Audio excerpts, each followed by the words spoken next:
अस्सलामुअलैकुम व्यूवर्स, मैं हूं आपकी होस्ट उम्मा रुमान। रियल कंडक्टेड इंटरव्यूज़ का जो हमने डाटा कलेक्ट किया था उसमें आज क्वेश्चन नंबर 191 टू 220 को हम डिस्कस करने लगे हैं। जल्दी से इसका एक ओवरव्यू ले लेते हैं। Question number 191, what is Tyler model? Tyler model is basically the model of curriculum development.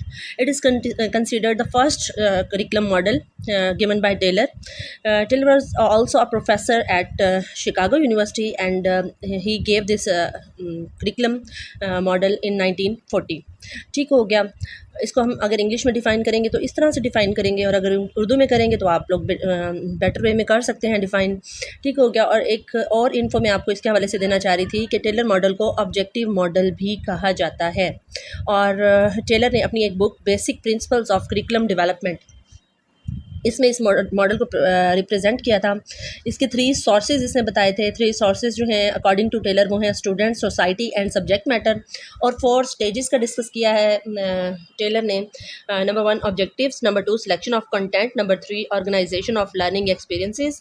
मतलब आप कह सकते हैं कि पेडागोजी के हवाले से point 3, and number 4 is evaluation. और according to Tyler objective shift students behaviour. ठीक हो गया। मतलब ये इनकी एक फेमस कोटेशन है कि ऑब्जेक्टिव्स जो हैं वो स्टूडेंट के बिहेवियर को चेंज कर देते हैं।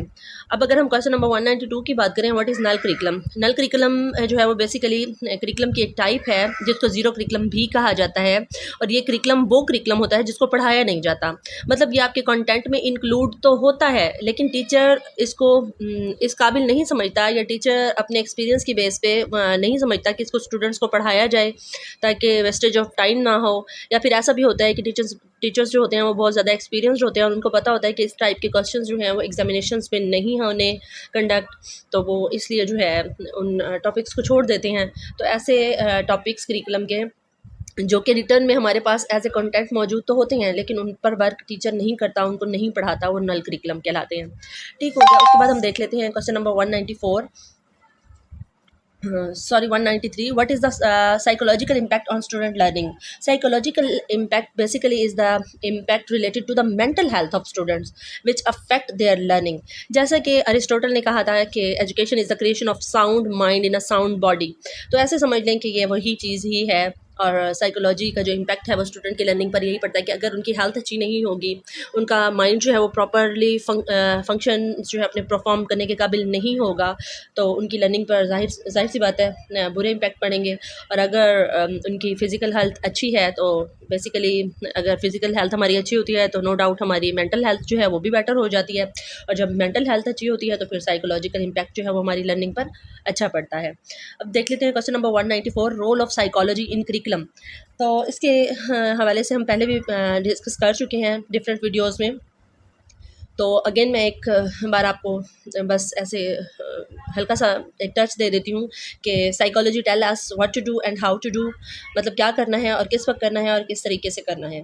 साइकोलॉजी हमें ये बताती है, मतलब हमें इंडिविजुअल डिफरेंसेस के हवाले से बताती है, ये हमें लर्निंग डिफ़िकल्टीज़ के बारे में बताती है, ये हमें लर्निंग लिमिट्स के बारे में बताती है, बिहेवियर ऑफ स्टूडेंट्स के बारे में बताती है, हमें different techniques tactics pedagogical skills देती है कि हमने जो है स्टूडेंट को अपना कंटेंट किस तरह से डिलीवर करना है, और उनके जो स्टूडेंट्स की पर्सनैलिटी के डिफरेंट आस्पेक्ट्स हैं उनको मद्देनज़र रखते हुए किस तरह से वर्क करना है।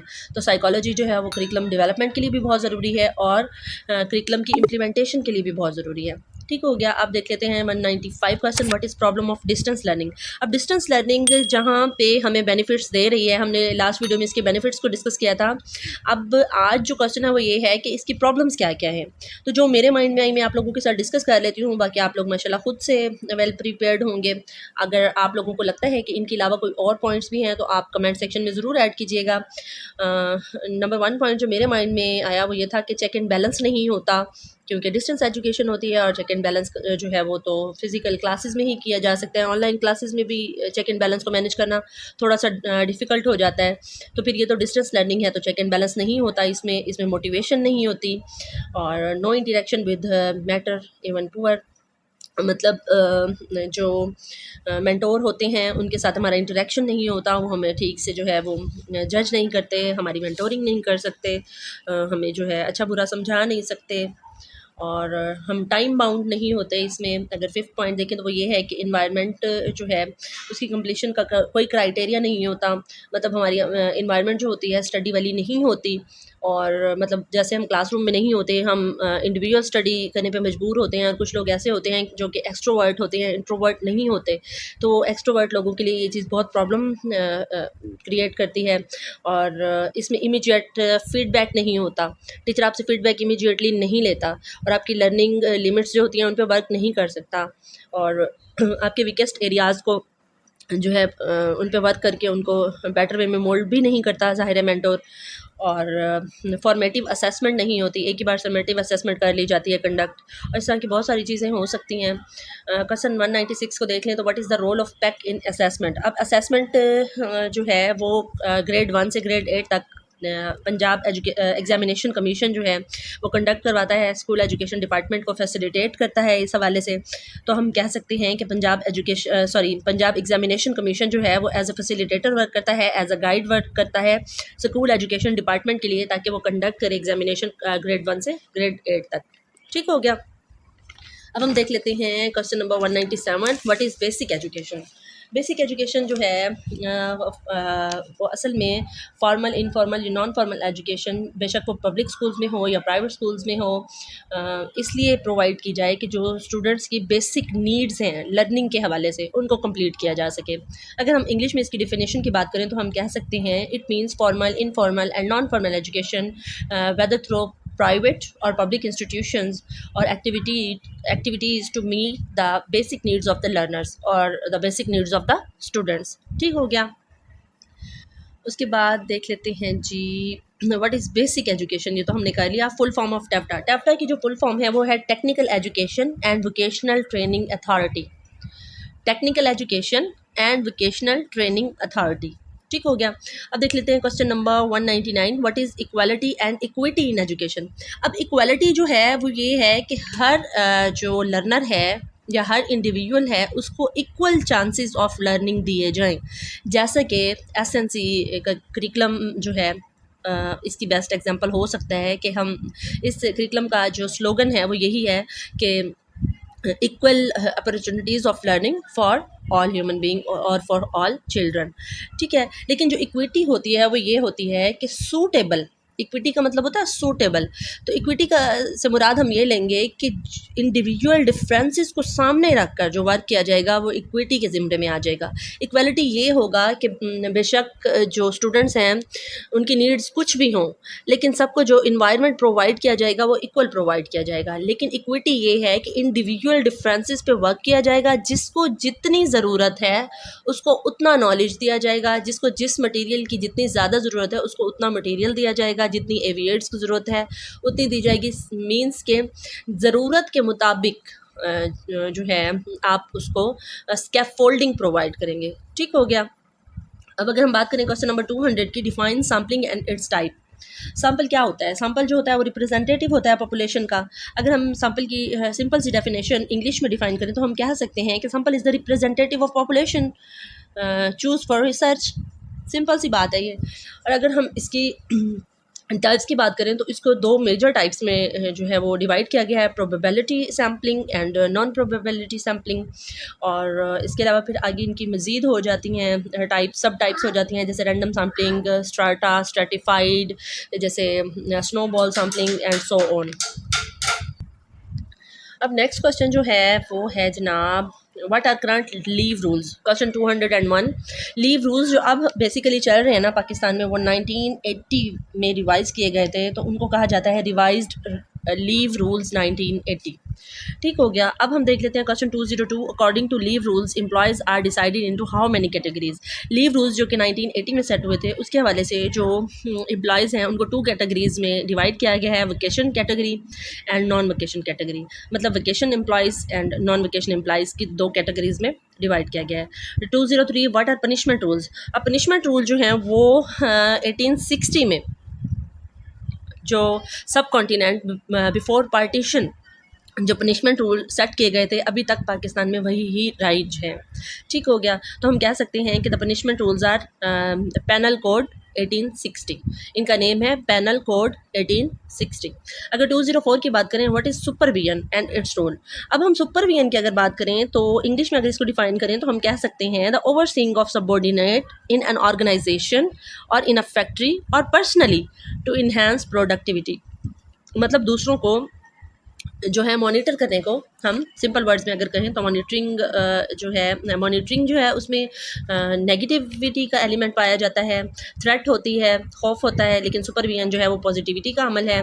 पॉजिटिविटी के थ्रू जो है सुपरविजन का वर्ड यूज़ किया जाता है। पॉजिटिविटी या पॉजिटिव बिहेवियर या पॉजिटिव रीइंफोर्समेंट के थ्रू जो है ऑर्गेनाइजेशन में प्रोडक्टिविटी पे वर्क किया जाता है। किसी भी ऑर्गेनाइजेशन में अगर एजुकेशन डिपार्टमेंट की बात कर लें तो स्कूल में जो हेड है वो एज ए सुपरवाइज़र भी वर्क कर रहा होता है कहीं ना कहीं, ठीक हो गया, या कोऑर्डिनेटर भी एज ए सुपरवाइज़र वर्क कर रहा होता है।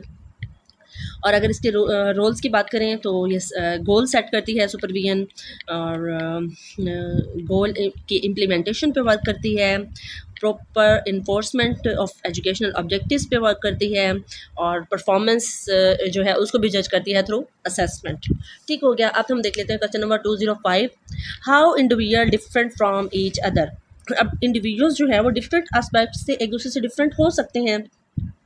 वो अपनी हेरिडिटी की वजह से हो सकते हैं, वो अपने एनवायरनमेंट की वजह से हो सकते हैं। अगर इनको 2 मेजर ग्रुप्स में करें तो डिवाइड, ठीक हो गया। और हर बंदे में डिफरेंट ट्रेड्स होती हैं जिनको इंडिविजुअल डिफरेंसेस कहा जाता है। मतलब इन डायरेक्ट वे में ये क्वेश्चन ही इंडिविजुअल डिफरेंसेस के हवाले से पूछा गया है। तो आप इंडिविजुअल डिफरेंसेस के हवाले से जो जो कुछ आपके माइंड में आता है आप बता सकते हैं कि वो मेंटली, वो साइकोलॉजिकली, वो हेरिडिटी के हिसाब से देखा जाए, इन्वायरमेंट के हिसाब से देखा जाए, कंडीशनिंग के हिसाब से देखा जाए, ठीक हो गया। इन सब वे में जो इंडिविजुअल्स हैं वो एक दूसरे से डिफरेंट हो सकते हैं। Question number 206, tell something about role of assessment and evaluation in Pakistan. अगर हम इसको इंग्लिश में डिफाइन करें तो we can say that assessment role is to determine whether goals of education are being achieved और नॉट। मतलब असेसमेंट जो है वो हमें ये बताती है कि हमने जो गोल सेट किए थे वो अचीव किए जा भी रहे हैं या नहीं। लेकिन अगर हम एवल्यूएशन की बात करें तो we can say that evaluation role is to determine how well the goals are achieved.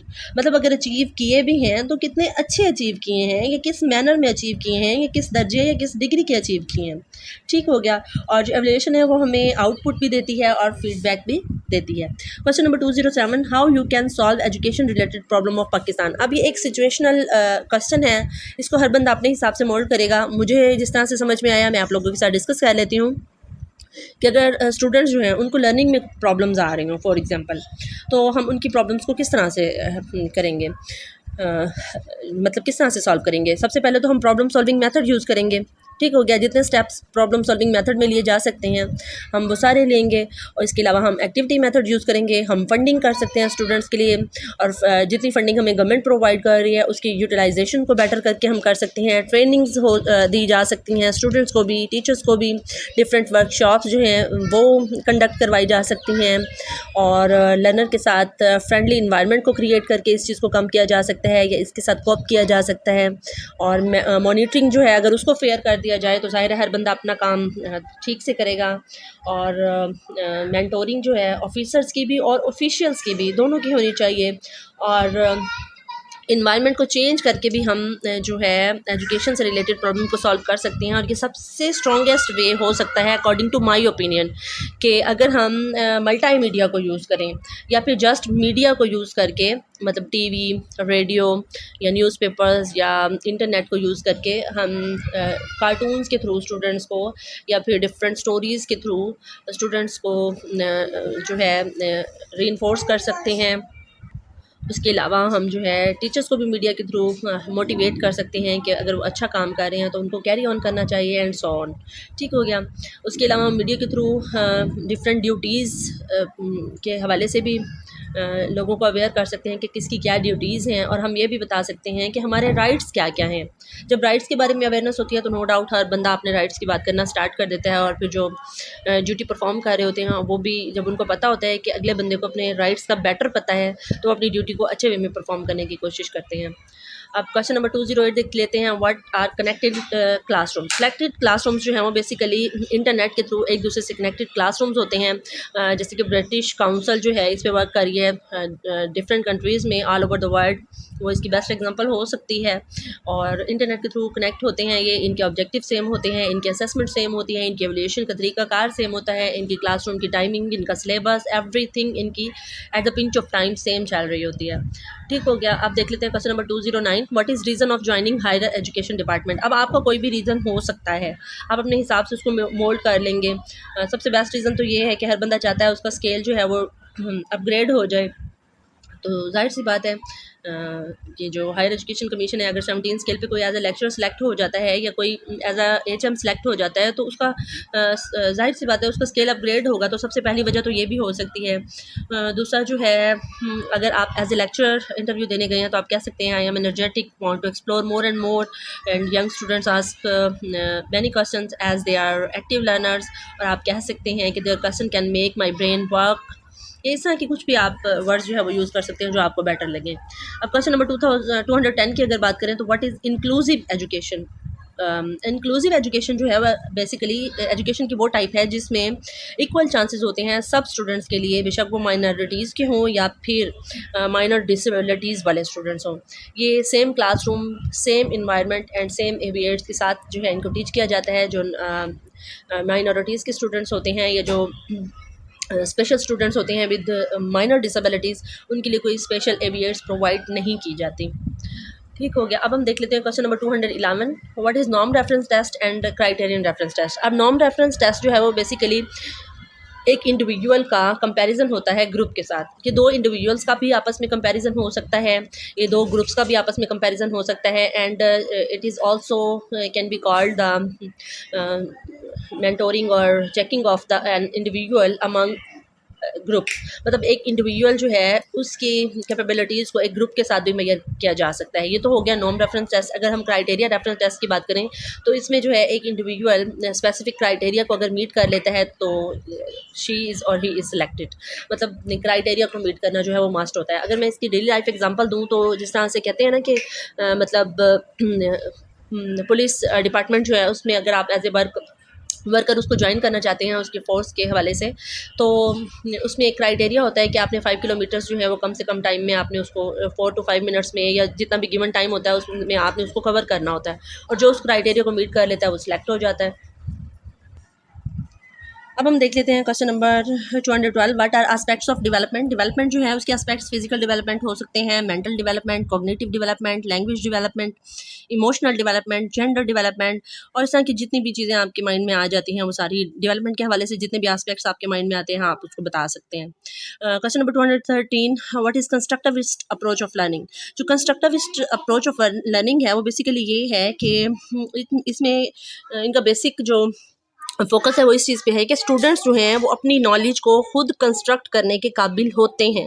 अगर हम इसको इंग्लिश में डिफाइन करें तो we can say that it is also called constructivist approach. It means students construct their own knowledge by experiences the world. और पियाजे जो है उसको कॉग्निटिविस्ट कंस्ट्रक्टिविस्ट कहा जाता है और विगोस्की जो है उसको सोशल कंस्ट्रक्टिविस्ट कहा जाता है। ठीक हो गया। ये बस एक एक्स्ट्रा इन्फो मेरे माइंड में थी तो मैंने सोचा आप लोगों के साथ शेयर कर लूँ। Question number 214, define learning according to cognitivist. According to cognitivist, that the thinking about thinking. Cognitive mean thinking about thinking. So we can say that the focus on brain potential या focus on mental potential is called cognitivist approach. ठीक हो गया। अब हम देख लेते हैं question number 200। अच्छा 214 में उन्होंने पूछा ये है कि what is learning according to the cognitivist. ये तो मैंने आपको बता दिया कि व्हाट इज़ कॉग्निटिविस्ट अप्रोच, लेकिन लर्निंग जो है लर्निंग थ्रू कॉग्निटिव एस्पेक्ट्स या कॉग्निटिव वे, मतलब अपने माइंड को अपने ब्रेन को यूज़ करते हुए हम जो लर्निंग करते हैं, मतलब आइडियलिज्म वाली जो अप्रोच है उसको हम कॉग्निटिविस्ट लर्निंग कहेंगे। ठीक हो गया। अब हम देख लेते हैं क्वेश्चन नंबर 215, जी क्वेश्चन नंबर 15 है, what is meant by affective classroom environment. Affective classroom environment ये होगा जिसमें स्टूडेंट्स एक्टिवली पार्टिसिपेट करें। ठीक हो गया, वही अफेक्टिव होगा, क्योंकि हमारा मेन फोकस जो है वो स्टूडेंट्स पर होता है। तो जब स्टूडेंट्स एक्टिव होंगे तो लर्निंग का जो इन्वायरमेंट है वो अफेक्टिव हो जाएगा। अगर हम इसको इंग्लिश में डिफाइन करें तो हम कह सकते हैं the environment of a class is considered affective if students are actively participating in the classroom. ठीक है, और इस तरह से वो अपनी जो नॉलेज की स्किल्स हैं उनको ब्रॉडन कर सकते हैं। अगर क्वेश्चन नंबर 216 की बात करें तो what are roles and responsibilities of HECI. Higher education commission की जो रिस्पॉन्सिबिलिटीज़ हैं उसमें formulation of higher education policy है। हायर एजुकेशन की जो पॉलिसी है उसकी फॉर्मुलेशन हैक की ही ड्यूटी है। उसके अलावा क्वालिटी ऑफ एजुकेशन और quality of students, quality of lecturers, इनको मीट अप करना हायर एजुकेशन डिपार्टमेंट की रिस्पॉन्सिबिलिटीज़ में से एक है। डिग्रीज़ प्रोवाइड करती है, ये डिग्रीज़ की अटेस्टेशन करती है, डिग्रीज़ की वेरिफिकेशन करती है, और न्यू इंस्टीट्यूट्स जो हैं उनको डेवलप करती है, और जितने भी एग्जिस्टिंग इंस्टीट्यूट्स हैं उनकी अपलिफ्टिंग पे भी वर्क करता है हायर एजुकेशन डिपार्टमेंट। ठीक हो गया। इसके अलावा जितनी ड्यूटीज़ आपके माइंड में आती हैं आप वो बता सकते हैं। मेरे माइंड में जितनी थी मैंने आप लोगों के साथ डिस्कस कर ली। अब देखते हैं question number 217, what is brainstorming. Brainstorming ये क्वेश्चन जो है मेरा मोस्ट फेवरेट है। It is a technique which is used by teacher to make the student creative and constructive member of the society to solve the problems. देखें, अगर हम इसको उर्दू में डिफाइन करें तो हम कह सकते हैं कि ब्रेन स्टॉर्मिंग असल में एक टीचिंग टेक्निक है जो कि स्टूडेंट यूज़ करता है कोई स्पेसिफिक स्टिमुला शो करके।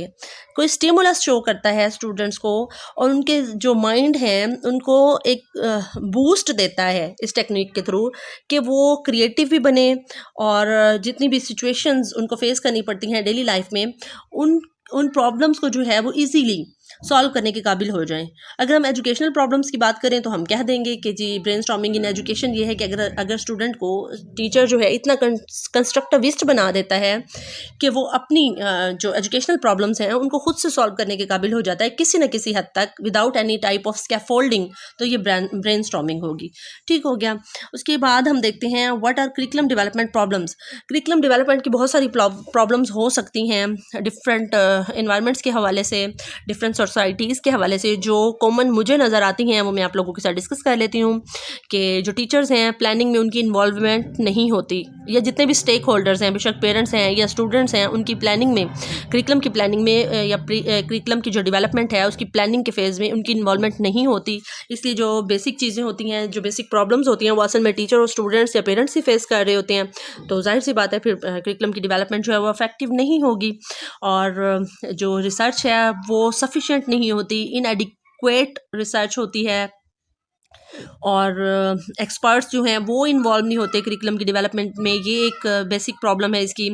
और पॉलिटिकल इंस्टेबिलिटी जो है, पॉलिटिशियंस जो हैं उनकी इंटरफेरेंस या इस तरह के जो प्रॉब्लम्स होते हैं वो हो सकते हैं, और आइडियोलॉजिकल प्रॉब्लम्स हो सकती हैं, मतलब डिफरेंट सेक्ट्स होते हैं उनके डिफरेंट आइडियोलॉजीज़ होती हैं, और करिकुलम जो है वो एज अ जनरल डेवलप किया जाता है पूरी कंट्री के लिए। आप लोग बेटर समझ सकते हैं इस चीज़ को। और एक और मेरे माइंड में ये थी कि जो करिकुलम डेवलपमेंट है उसमें बजट की भी कमी होती है। तो जब बजट पूरा नहीं होता तो फिर रिसर्च पूरी नहीं होती, जब रिसर्च पूरी नहीं होती तो फिर जाहिर सी बात है करिकुलम डेवलपमेंट पे असर पड़ता है। जब बजट नहीं होता तो फिर स्टेक होल्डर्स को जो है वो इन्वॉल्व नहीं किया जाता, और जब स्टेक होल्डर्स इन्वॉल्व नहीं होते तो फिर भी आपको पता है आउटपुट अच्छा नहीं मिलना। ठीक हो गया। अब 219 क्वेश्चन अगर हम देखें तो what is the role of distance learning. पहले हमने डिस्टेंस लर्निंग की प्रॉब्लम्स को डिस्कस किया था, अब इसके रोल को, इनके रोल्स को हम पहले भी डिस्कस कर चुके हैं सुपरफिशली सा। अगर इसका सबसे बड़ा फ़ायदा जो है उसकी बात करें तो हम कह सकते हैं कि फिजिबल है ये जॉबियंस के लिए। मतलब जितने भी जॉबियंस लोग हैं उनके लिए डिस्टेंस एजुकेशन या डिस्टेंस लर्निंग जो है वो फिजिबल है, टाइम बाउंड नहीं है, ये फ्लेक्सिबल टाइमिंग है इसमें, तो वो इजीली इसको जो है वो कंटिन्यू कर सकते हैं, उन अपनी लर्निंग्स को या अपनी डिग्रीज़ जो हैं वो अर्न कर सकते हैं, और फ्लेक्सिबल टाइमिंग है इसमें। उसके अलावा स्पेशल नीड्स जो है स्टूडेंट्स की उस पर फोकस है। जाहिर सी बात है स्पेशल नीड्स हैं, अगर एक जॉबियन बंदा है और वो चाहता है कि वो अपनी स्टडी को कंटिन्यू रखे, और जॉब जो है वो उसको फॉर्मल एजुकेशन की परमिशन नहीं दे रही, तो वो फिर जाहिर सी बात है नॉन फॉर्मल एजुकेशन की तरफ जाएगा, और डिस्टेंस एजुकेशन जो है वो नॉन फॉर्मल की एक टाइप है। और इंट्रोवर्ट जो स्टूडेंट्स हैं ये उनके लिए यूज़फुल है, ठीक हो गया। जो अकेले बैठ के पढ़ना चाहते हैं, जो एक्सट्रोवर्ट नहीं होते, जो डिफरेंट लोगों के साथ इंटरेक्ट नहीं करना चाहते, घबराते हैं रश से, उनके लिए बहुत अच्छी जो है वो अपॉर्चुनिटी है। इंडिविजुअल डिफरेंसेस के हवाले से अगर देखा जाए तो ये यूज़फुल प्रूव होती है, क्योंकि हर बंदा जो है अपने टाइम के हिसाब से, अपने मतलब अपने क्राइटेरिया के हिसाब से, अपनी फ्लेक्सिबिलिटीज़ के हिसाब से, अपनी फिजिबिलिटी के हिसाब से इसको कंटिन्यू कर सकता है। ठीक हो गया। अब देख लेते हैं question number 220, explain deficiencies in our educational system. अब डेफिशिएंसीज जो हैं वो सिचुएशन टू सिचुएशन भी वेरी कर सकती हैं, लेकिन जो कॉमन है वो मैं आप लोगों के साथ डिस्कस कर लेती हूँ। लैक ऑफ बजट है, ये सबसे बड़ा इशू है।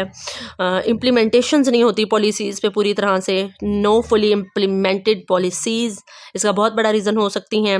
और पुअर फिज़िकल फैसिलिटीज़ होती हैं स्कूल्स में, वाटर या सैनिटेशन का जो इंतज़ाम होता है वो ठीक नहीं होता।